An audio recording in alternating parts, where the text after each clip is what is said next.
চক্রের হদিশ পেল জেলা পুলিশ। ঘটনার সাথে যুক্ত থাকার অভিযোগে একজনকে গ্রেপ্তার করল পুরুলিয়া মফস্বল থানার পুলিশ।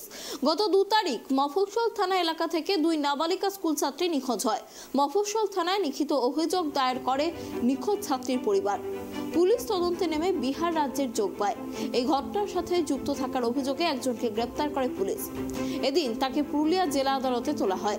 পুলিশ সূত্রে জানায় যেমনটা জানা যাচ্ছে যে এই 2 স্কুল ছাত্রী বাড়িতে ঝামেলা করে স্কুল যাওয়ার নাম করে বাড়ি থেকে বের হয়। ছড়া রেল স্টেশনে নিজেদের সাইকেল রেখে ট্রেনে চড়ে হাওড়া স্টেশনে চলে যায় তারা। সেখান থেকে শিয়ালদা স্টেশনে পৌঁছলে সেখানে এক মহিলার সাথে তাদের পরিচয় হয়।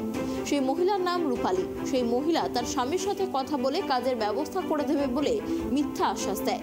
ওই মহিলা ও তার স্বামী কার্তিক বর্ধমানে প্রীতি নামে এক মহিলার সাথে যোগাযোগ করিয়ে দেয়। প্রীতি তাদের কাজ দেওয়ার নাম করে বিহারের ওয়েস্ট চম্পারণ জেলার মাঝিয়ালি এলাকায় নিয়ে গিয়ে সেখানে বিভিন্ন নাচের আসরে নাচানোর ব্যবস্থা করে, পাশাপাশি তাদের যৌন নির্যাতন করার চেষ্টা করে বলে অভিযোগ। এই ঘটনার সাথে যুক্ত থাকার অভিযোগে প্রীতি নামে বর্ধমানের এক মহিলাকে গ্রেপ্তার করেছে পুলিশ।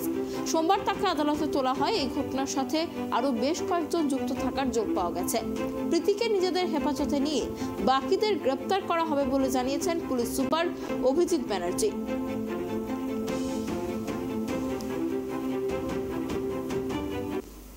2 জানুয়ারি দুজন মাইনর গার্ল এখান থেকে ফ্যামিলিতে কিছু ডিসপুট হওয়ার জন্য তারা বাড়ি থেকে বেরিয়ে যায়।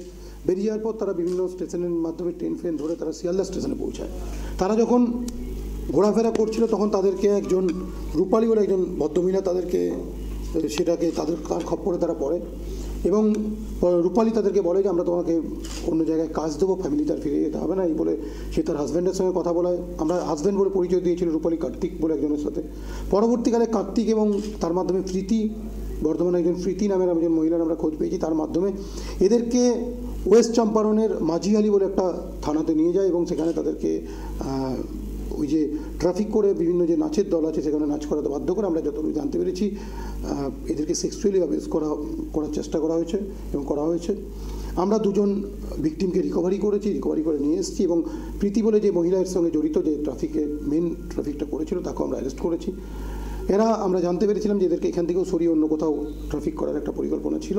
তো 2জন মাইনর ভিকটিম আমাদের অলরেডি রিকভারি হয়েছে, কেস স্পেসিফিক স্টার্ট হয়েছে। আমরা প্রীতিকে পিসিতে নিয়ে ফার্দার ইনভেস্টিগেশন করবো। এর সাথে যারা যারা জড়িত আছে তাদের নামগুলো আমরা পেয়েছি, তাদেরকে আমরা পরবর্তীকালে অ্যারেস্ট